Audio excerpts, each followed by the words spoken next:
In the wars since 9/11, thousands of Americans have lost sons or daughters.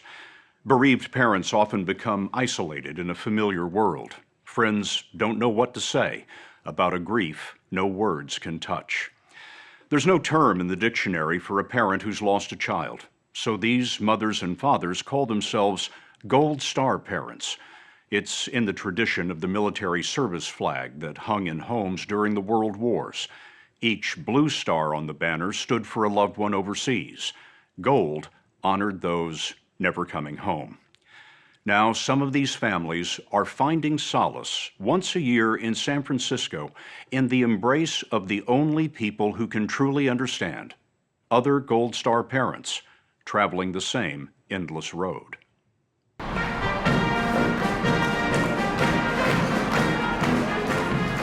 In downtown San Francisco stands an unusual war memorial, looking as it did in the 1920s when it was a hotel and theater.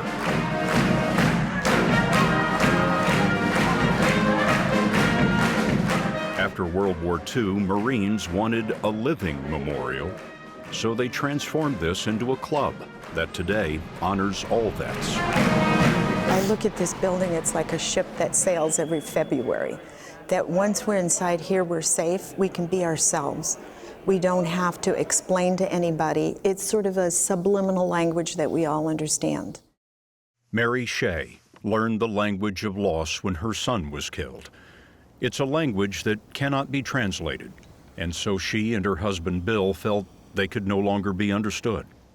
You're kind of cast adrift, and you're sort of floating nowhere, and you don't know where to go or what to do.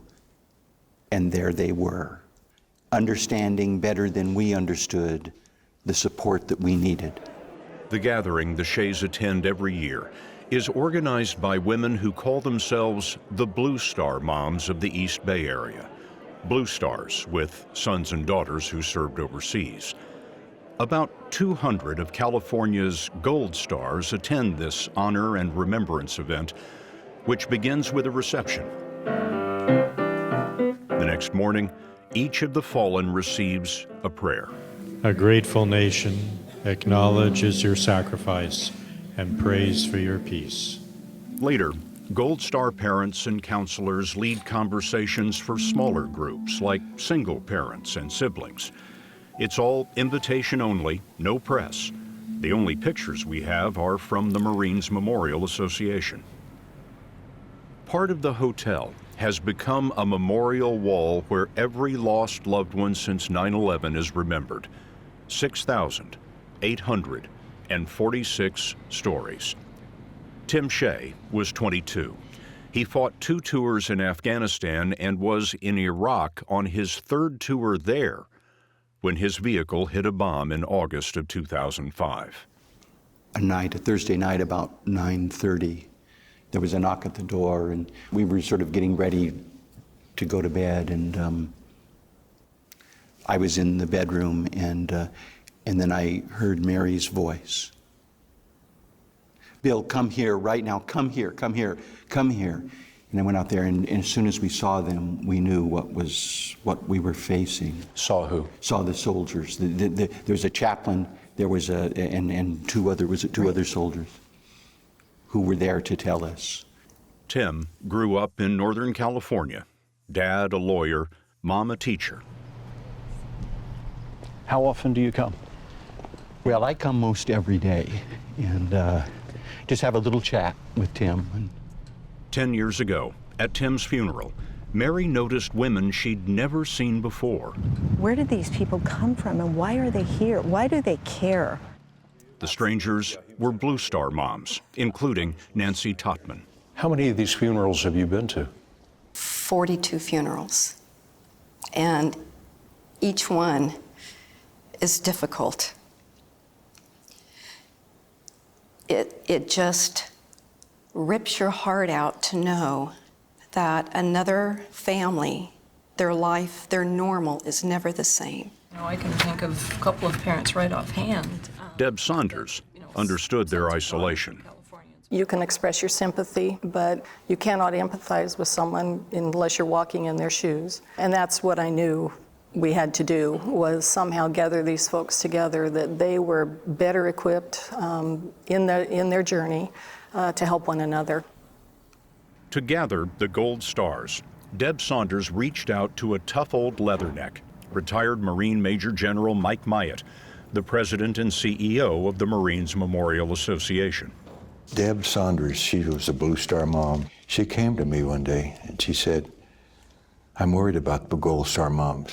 We need to provide some kind of comfort for them.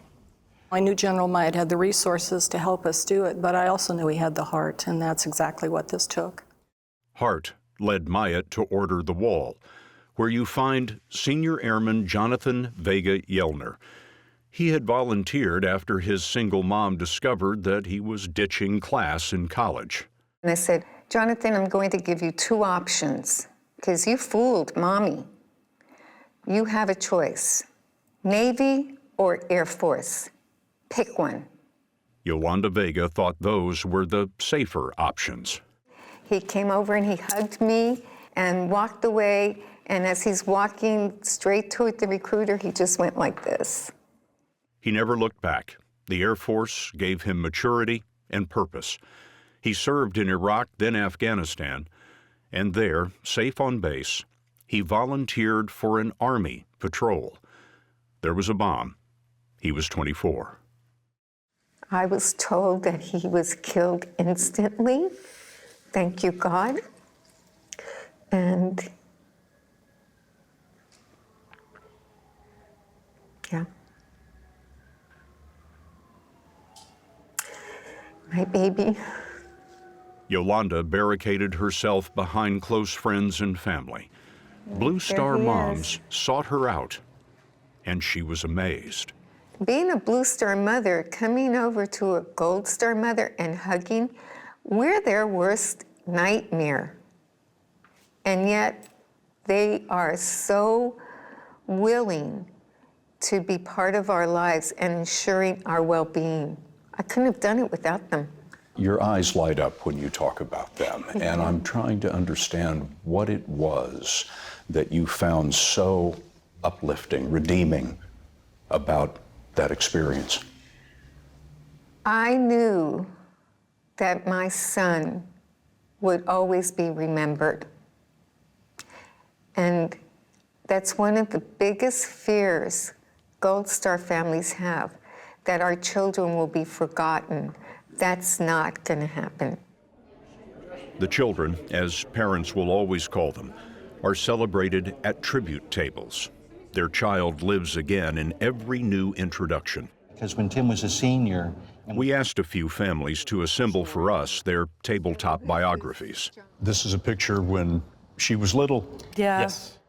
Meet Alicia Good, daughter of Claire and Paul, a senior airman armed with what had to be the biggest smile in the Air Force. As you're with more than 100 other tables at the event, people come by. What does it do for you? It gives us a sense of that she didn't lose her life for nothing.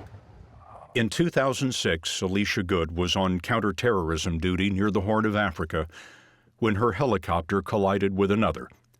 She was 23. Her daughter Tabitha was 2. Tabitha just recently went through her mom's wardrobe.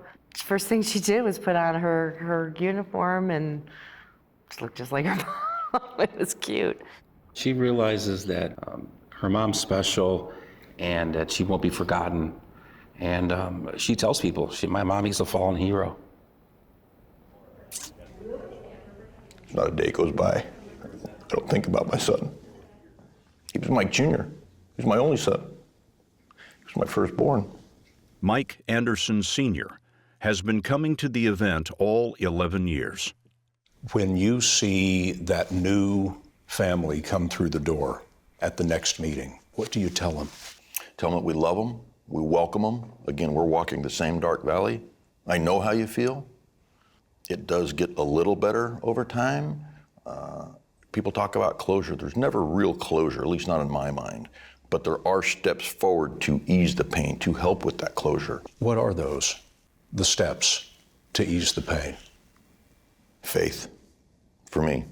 Going abroad, 2006, going to Iraq myself to see some of the same faces, be in the region, breathe some of the same air that my son unselfishly fought and died for. You went to Iraq? Yes, sir. As a civilian? It was a need for me. It was more than just a want.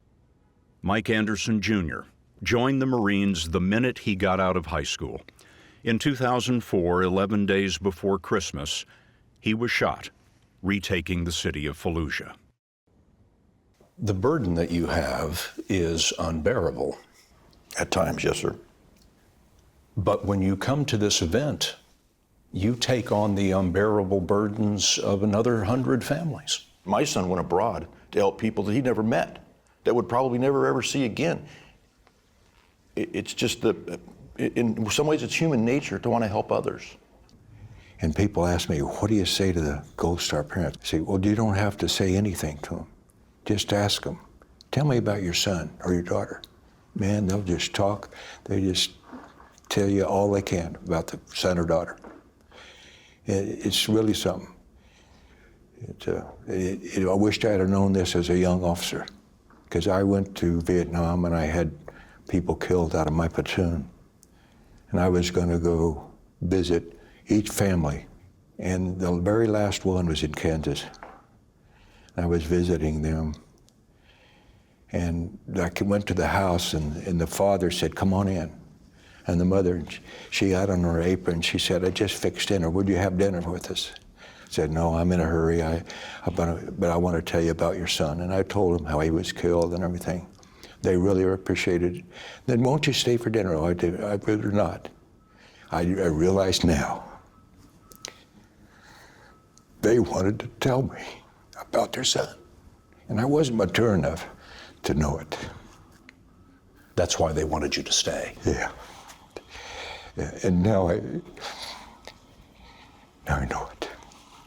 For General Myatt, there is redemption now in making a home for the memories. I remember one time visiting my son's gravesite and thinking about how every day they would face the day and realize that this is dangerous, and they did it anyway. I have a duty to do, and this duty is dangerous, and I'm going to do it. Tim's death transferred that duty to you. Right. The duty to Right. live your lives and to help other people in the same situation that you're in. I think that's right. I think that's right. And that's the best way to honor him. Once a year, Gold Star families are safe in the embrace of their peers, strangers who share an intimate truth. A life is lost, but love does not end.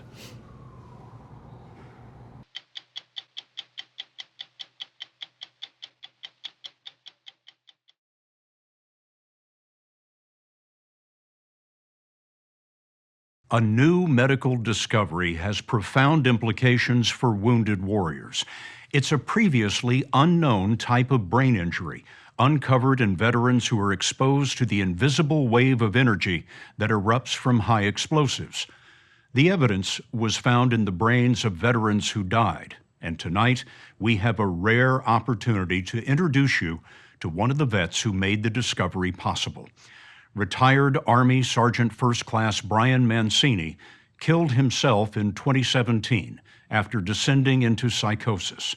But we met Mancini years before, in 2011, after he made a nearly miraculous recovery from the impact of a roadside bomb in Iraq. There's no one better to begin this story than the late Brian Mancini himself. I got hit in the face. I knew pretty early that I had lost my eye. I didn't know how severe my injuries were, but I knew I was hurt very bad. We met Brian Mancini 6 years before his suicide. We had followed a group of wounded vets back to Iraq on a therapy program endorsed by the Pentagon, designed to help them come to terms with the day they were wounded and leave that day behind. You know, we often hear about guys that carry these heartaches their whole lives and it slowly erodes them. I don't want to be that guy. You know, I want to be able to have a successful life and not burdened with the demons that I seen here. I'm glad I'm alive. On that return trip to Iraq, Mancini visited the field hospital that saved him. My whole face has been rebuilt. I used to look like Brad Pitt. This is what I got stuck with. I have a titanium mesh plate in my forehead. They rebuilt my whole orbital socket. My sinuses were rebuilt. How many surgeries did that come to?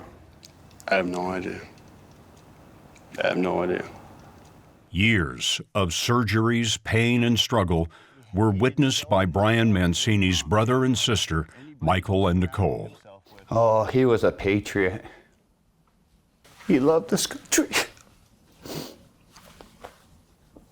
He loved this country. He was a natural leader, and I think that the military was a natural fit for him, and he was good at his job, and he loved it. I came up with this idea. After his recovery, he created a new job for himself. At home in Phoenix, he founded Honor House to provide wounded vets with therapies that helped him, including yoga, acupuncture, and especially fly fishing. He came leaps and bounds, and Brian 2 years ago was the best Brian I've ever known in my life. But as he reached his peak in 2015, Mancini suddenly began to suffer delusions. He imagined the government was spying on him, that members of the Honor House board were with the CIA, and he thought he was being tracked with cell phones. It was delusional, it was irrational, it was like a progression. He wouldn't let us have our cell phones around him. Very paranoid. His mind had started to almost turn against him. His mind had turned against him. Yeah. Brian would often say, I don't know if this is real or if I dreamt it.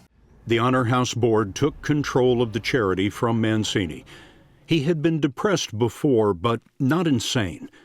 Last year, Mancini donated his life savings to his church, drove to this remote canal, and shot himself in the head.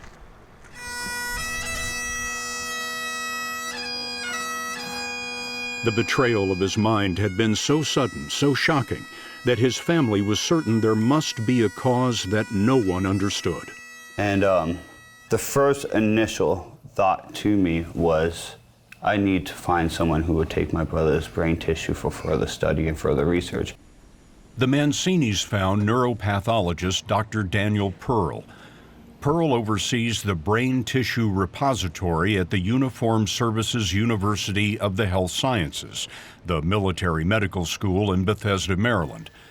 Pearl also wondered whether some torments of war might be rooted in an undiscovered kind of brain injury caused by the supersonic pressure wave of high explosives.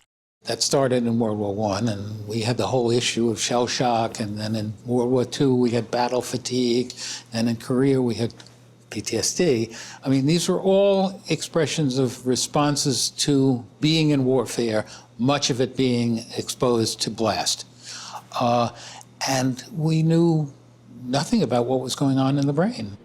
Pearl's team sliced brain tissue from 8 veterans and examined the tissue under a microscope, rare for its power. That doesn't look like the one I had in high school. No, it's not. Pearl says his microscope is thousands of times more powerful than the best MRI, and it helped them discover this previously unknown form of brain injury when Pearl compared the brains of the vets to civilians who had injured their brains in car wrecks. The difference is just so dramatic. These on the left are people who suffered... A single individual's brain who suffered an automobile accident, a single individual who was exposed to blast, stained identically for scarring. The brown area, is the right. stain that reveals the scarring, and you don't see it in the person who hit their head in the automobile accident. That's right. When an IED goes off, there's a tremendous explosion.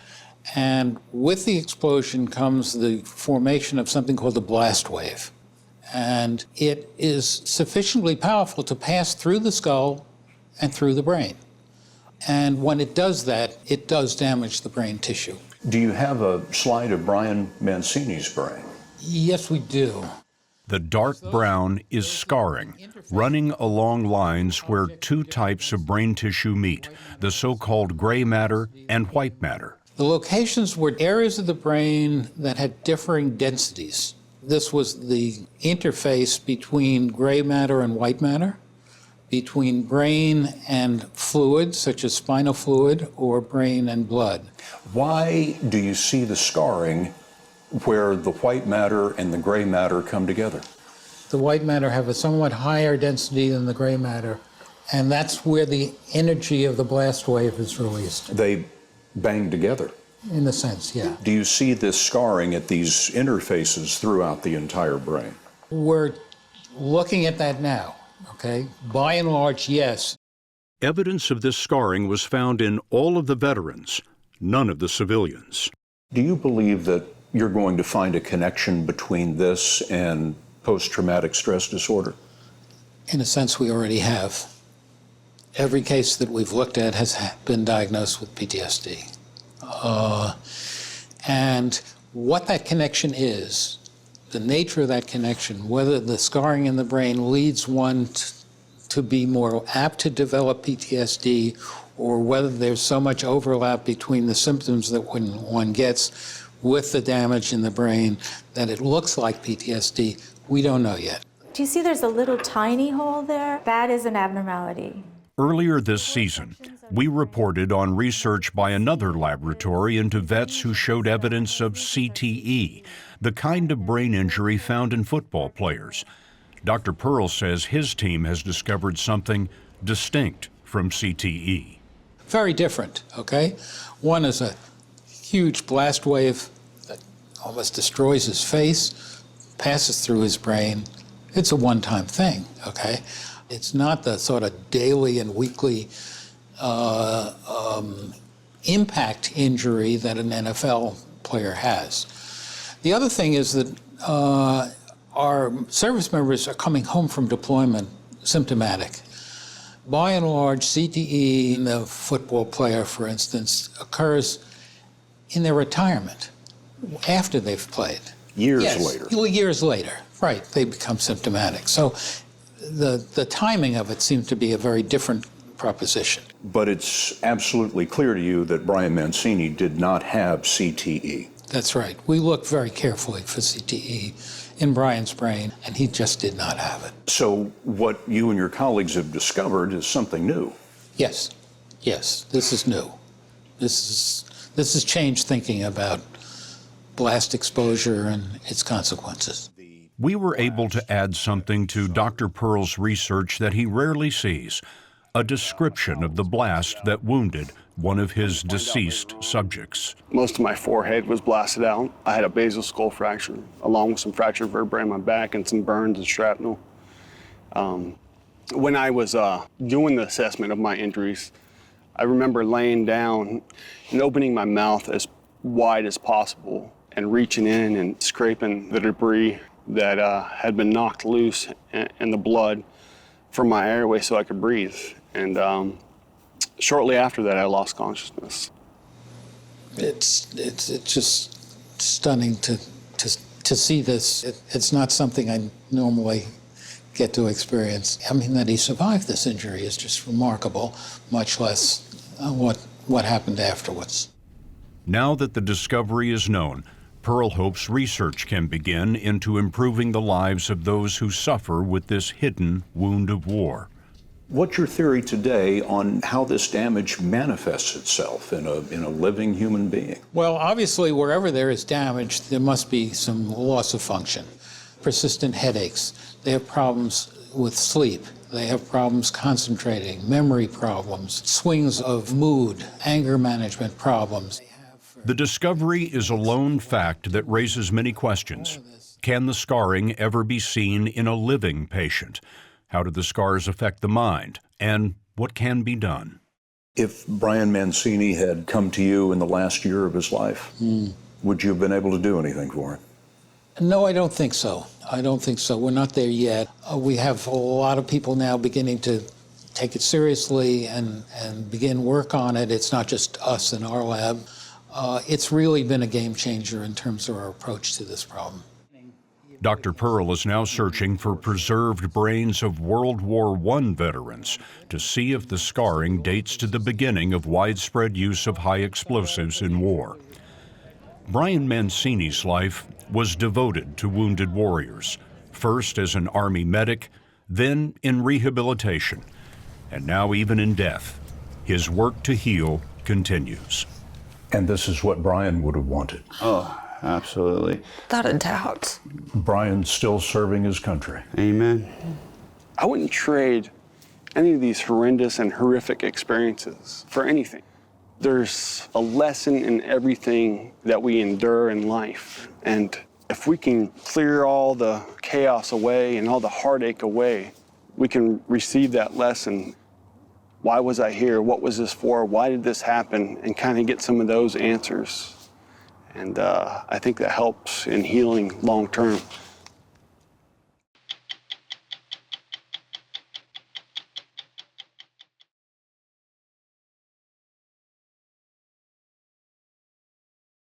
Until a few years ago, NFL players who struggled with severe depression, bouts of rage, and memory loss in their retirement were often told they were just having a hard time adjusting to life away from the game.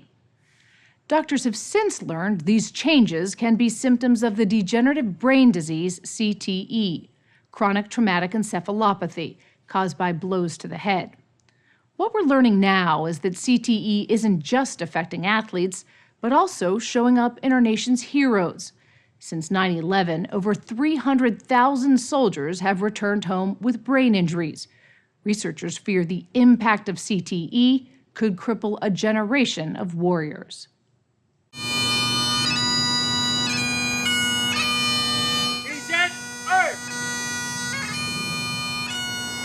Ready. Aim. Ready. When Joy Kiefer buried her 34-year-old son this past summer, it was the end of a long goodbye. May his soul rest in peace. Kiefer's son, Sergeant Kevin Ash, enlisted in the Army Reserves at the age of 18. Over 3 deployments, he was exposed to 12 combat blasts, many of them roadside bombs. He returned home in 2012, a different man. His whole personality had changed. I thought it was exposure to all of the things that he had seen, and he just had become harder, you know. But he was not happy. So at this point, you're thinking this decline, this change in my child is just that he's been in war and he's seen too much. Right. Did he tell you about blasts that he experienced during that time? What did he tell you? That they shook him, and he was having blackouts, and it frightened him. Ash withdrew from family and friends. He was angry, depressed. Doctors prescribed therapy and medication, but his health began to decline quickly. By his 34th birthday, Sergeant Kevin Ash was unable to speak, walk, or eat on his own. Looking back on it now, was there anything you feel like he could have done? Because it was his brain. The thing I didn't know is that his brain was continuing to die. I mean, before I went into the service, he said, you know, I could come back with no legs or no arms or even blind, or I could be shot. I could die. But nobody ever said that he could lose his mind one day at a time.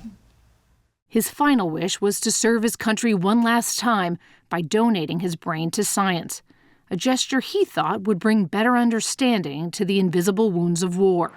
Joy reached out to the VA Boston University Concussion Legacy Foundation Brain Bank, where neuropathologist Dr. Ann McKee is leading the charge in researching head trauma and the degenerative brain disease CTE. Think about some of the military cases. McKee has spent 14 years looking at the post-mortem brains of hundreds of athletes who suffered concussions while playing their sport. This past summer, her findings shook the football world when she discovered CTE in the brains of 110 out of 111 deceased NFL players, raising serious concerns for those in the game today.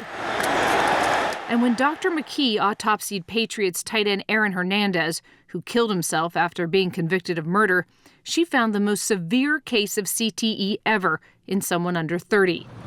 Now, she's seeing a similar pattern in deceased veterans who experienced a different kind of head trauma, combat blasts. Of the 102 veterans' brains Dr. McKee's examined, 66 had CTE. I can understand a football player who keeps, hitting his head and having impact and concussions, but how is it that a combat veteran who maybe just experienced a blast has the same type of injury? This blast injury causes a tremendous sort of ricochet or a whiplash injury to the brain inside the skull, and that's what gives rise to the same changes that we see in football players as in military veterans. Blast trauma was first recognized back in World War I. Known as shell shock, poorly protected soldiers often died immediately or went on to suffer physical and psychological symptoms. Today, sophisticated armor allows more soldiers to walk away from an explosion, but exposure can still damage the brain, an injury that can worsen over time. It's not a new injury. But what's been really stumping us, I think, as physicians, is it's not easily detectable, right? You've got a lot of psychiatric symptoms, and you can't see it very well on images of the brain. And so it didn't occur to us. And I think that's been the gap, really, that this has been what everyone calls an invisible injury. This is the world's largest CTE brain bank. The only foolproof way to diagnose CTE is by testing a post-mortem brain. So these are full of hundreds of brains? Hundreds of brains, thousands really. Researchers carefully dissect sections of the brain where they look for changes in the folds of the frontal lobes, an area responsible for memory, judgment, emotions, impulse control, and personality. Do you see there's a little tiny hole there? That is an abnormality. That is a clear abnormality. And what would that affect? Well, it's part of the memory circuit. You can see that clear hole there that shouldn't be there. It's connecting the important, memory regions of the brain with other regions. So that is a sign of CTE. Thin slivers of the affected areas are then stained and viewed microscopically. It's in these final stages where a diagnosis becomes clear, as in the case of Sergeant Kevin Ash. So this is Sergeant Ash's brain. Right. This is 4 sections of his brain. And what you can see is these lesions, and those lesions are CTE. And they're in very characteristic parts of the brain. They're at the bottom of the crevice. That's a unique feature of CTE. And in a healthy brain, you wouldn't see any of those kind of brown spots? No, it would be completely clear. And then when you look microscopically, you can see that the tau, which is staining brown and is inside nerve cells, is surrounding these little vessels. And explain, what is the tau? So tau is a protein that's normally in the nerve cell. It helps with structure. And after trauma, it starts clumping up as a toxin inside the nerve cell. And over time, and even years, gradually that nerve cell dies. Dr. Lee Goldstein has been building on Dr. McKee's work with testing on mice. We're in the neurotrauma laboratory. Inside his Boston University lab, Dr. Goldstein built this 27-foot blast tube where a mouse, and in this demonstration, a model, is exposed to an explosion equivalent to the IEDs used in Iraq and Afghanistan. And when it reaches about 25, this thing is going to go.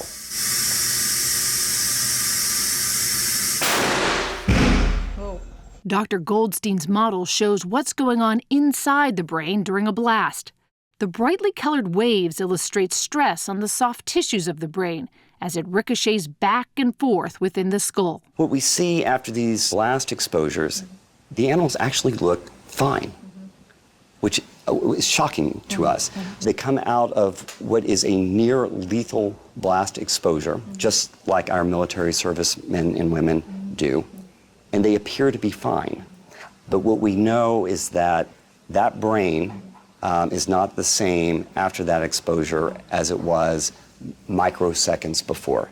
And if there is a subsequent exposure, that change will be accelerated. And ultimately, this triggers a neurodegenerative disease. And in fact, we can see that really after even one of these exposures. The Department of Defense estimates hundreds of thousands of soldiers who've experienced a blast like this. What does that tell you? This is a disease and a problem that we're going to be dealing with for decades.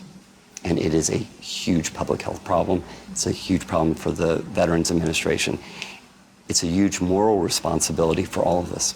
A responsibility owed to soldiers like 33-year-old Sergeant Tom Bates. We were struck with large IED. It was a total devastation strike. Bates miraculously walked away from this mangled Humvee, one of 4 IED blasts he survived during deployments in Iraq and Afghanistan.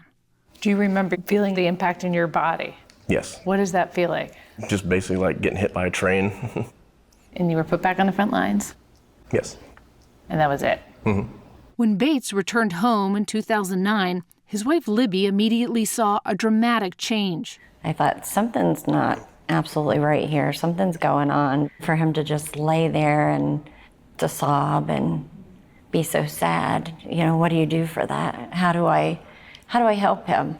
He would look at me and say, if it wasn't for you, I would end it all right now, you know? I'm like, what do you do to, and what do you say to somebody who says that, you know? I love this man so much. And You're going to the VA, you're getting help, but did you feel like you weren't getting answers? Yes. Yes.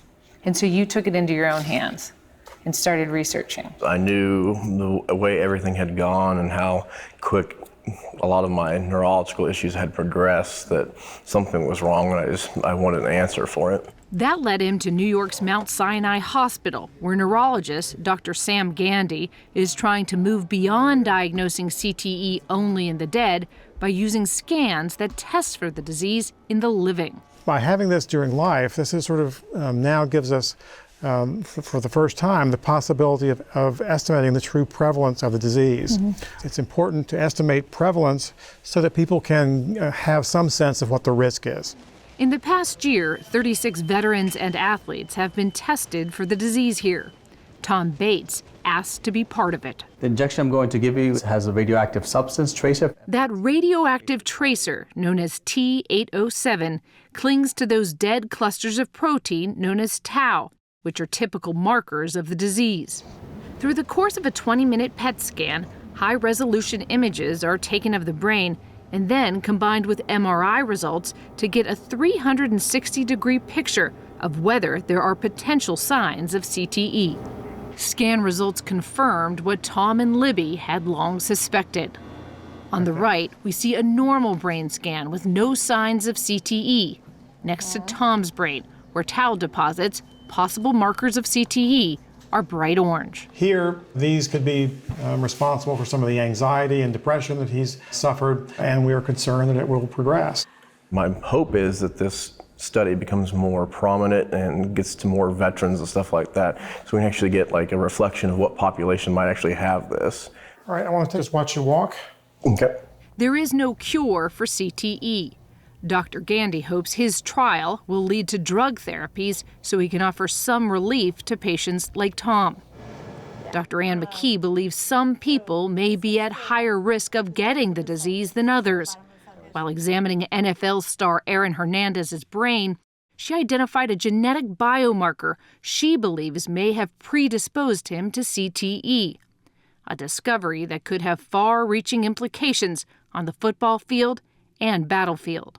Do you think you'll ever be your old self again? I don't ever see me being my old self again. I think it's just too far gone. So what's your hope then? Just to not become worse than I am now.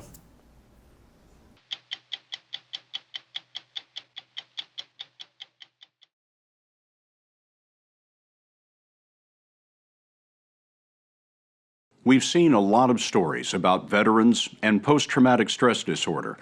But tonight, for the first time, we're able to show you new therapies that are changing the lives of vets and their families.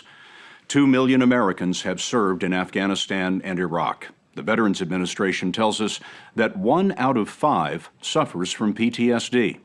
One reason we're seeing so much of it is because many of our troops have been ordered on combat tours 3, 4, or even 5 times.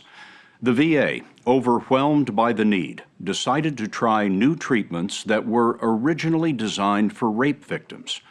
Over 2 months, we were allowed to sit in and listen as our troubled veterans fought the war within. How can you live the life where everyone's afraid of you? You know, you go to town and people says, that's the crazy vet, don't mess with him. My wife told me, something's got to change or we got to leave. When you try to talk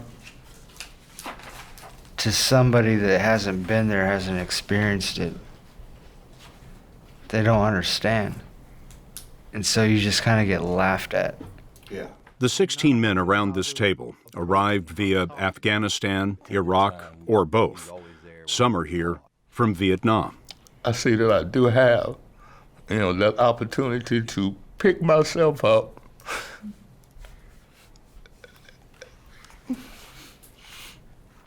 at 63 years old and start all over again. They've started over again many times, but their path has led back to isolation, drugs, booze, and suicide attempts. Now, they're in the VA hospital in Little Rock, Arkansas, where they will live for 8 weeks to break through the emotions that have derailed their lives. Depression, anxiety, anger, worthlessness, guilt. Guilt? Survivors, guilt. Why me? Why am I alive? Why are they not? That's one of the hardest thoughts to deal with, Eric Collins was wounded in a rocket attack in Afghanistan. Over a year, 17 of his buddies died. How did you cope with these feelings of anger and depression and guilt when you first got out? Alcohol, and lots of it. That's where it started off. And alcohol led to my depression worsening, which led to more substance abuse. Crack, cocaine is my drug of choice. So my whole life spiraled downward out of control. To take control, Collins volunteered for one of the new therapies called prolonged exposure. It forces him to work at remembering every detail of what he's tried to forget. Next thing I hear a loud boom. My ears start ringing. And I wake up, open my eyes, and I'm on the ground. Dr. Kevin Reeder runs the program. How are you feeling at this point? What were you feeling at that time? Anger, I'm scared, feeling pain, my leg, my back, my arm, my whole body. Okay, let's go from the beginning. Gotta keep doing this. Next thing I know, I hear a loud boom. They call it prolonged exposure because Collins will relive the story of the attack 5 times a session. There's a tape running, and he'll listen to his memory throughout the day to break its power. Tell me about prolonged exposure therapy. Sure. They've done everything they can to push these memories away. In the process, they haven't gained a full realization of the impact and the meaning that these stories have on their lives. I like to use the term, we're staring the dragon in the eye. Where did these therapies come from? A lot of these therapies came about with survivors of physical or sexual abuse, those types of traumas. What are the similarities? The symptoms. The symptoms, the avoidance, the isolation, the hypervigilance, the extreme anxiety, irritability, inability to sleep, nightmares. Same thing. Different sources, but same thing. Can't move my legs, can't move my arms. What does that do for you? It helps me to get past the guilt, survivor's guilt. And that's a building block. Every time I get through it, I get stronger. And it helps every time. It's okay to be alive. Yeah. And you weren't sure that was true before? No, I didn't want to be alive. I wanted to be right there with them. The whole purpose of life was gone. To lose one of your buddies in a firefight, you don't want to see that. You don't want to feel that again. And so, yeah, when you get back to the rear, you're pissed off because you don't want to get close to anybody anymore. Anthony Appolito experienced those multiple tours we talked about. He fought for a year in Afghanistan, spent 1 month at home, then went to Iraq, and later Afghanistan again. The more deployments you get, the more time you spend out there. It just keeps on stacking. I mean, the first one, it hurts, but you don't get really time to heal. And then another one happens, and another one. On his first tour, Appolito's patrol was ambushed. 2 buddies died and 20 were wounded. I had no weapon. No one had my back. They write about days like that in the other key therapy here called cognitive processing. After a trauma or multiple traumas, often a person can believe the world just is a dangerous place. And so what we do with CPT, cognitive processing therapy, is they write an impact statement at the beginning of therapy to show them the impact of the trauma on their lives and on their beliefs. They read that statement about the trauma to the group, and then they discuss how their lives are still held in the grip of war. I never had a fear of life. I never had a fear of living. I never had a fear of going to the gas station and getting shot while I'm pumping gas because I needed gas in my car. They plow through a workbook that challenges their guilt with statements like, "I shot a woman in combat, therefore I'm worthless," or "My friend was killed by the enemy, I'm responsible." Cognitive processing tries to put the war in the past and help them re-examine who they are today. It's tough. We noticed this on Appolito's workbook. How many of you would go back to a deployed environment with your branch of service right now if that opportunity was available to you? A lot of hands up.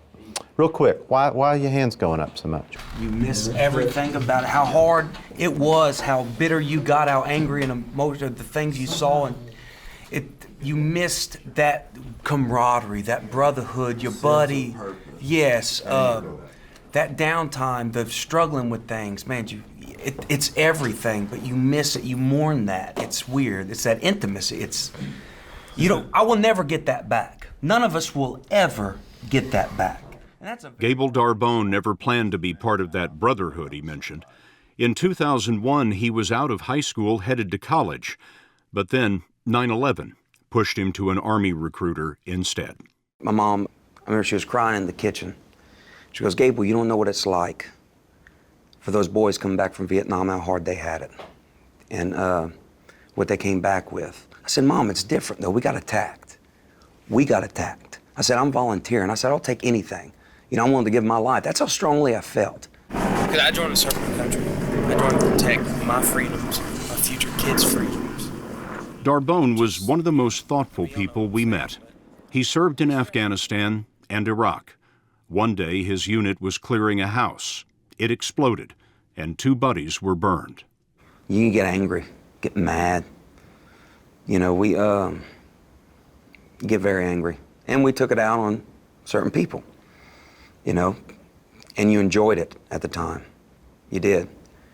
You did things to Iraqis that you're not proud of. Of course, but that was surviving emotionally, mentally.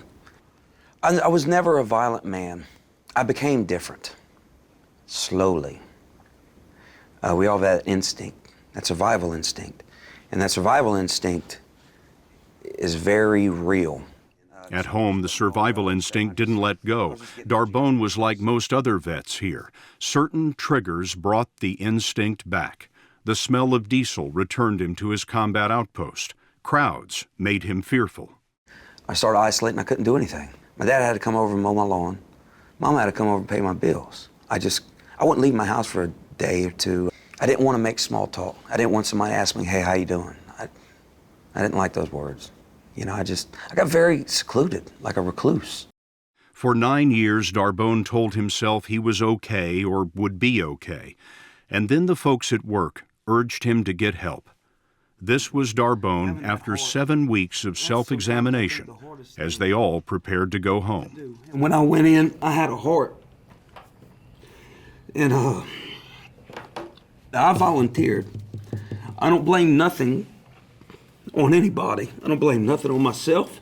I don't blame nothing on my leaders. In fact, I had good leaders. I blame nothing on the Army. I think it's just the way it is. And it sucks. I hate it. I hate it. I don't want to go home. I don't, you know. People would always ask me when I came back, so what do I tell my boyfriend when he comes back, or how do I approach this to my son? I said, when he starts talking, just listen.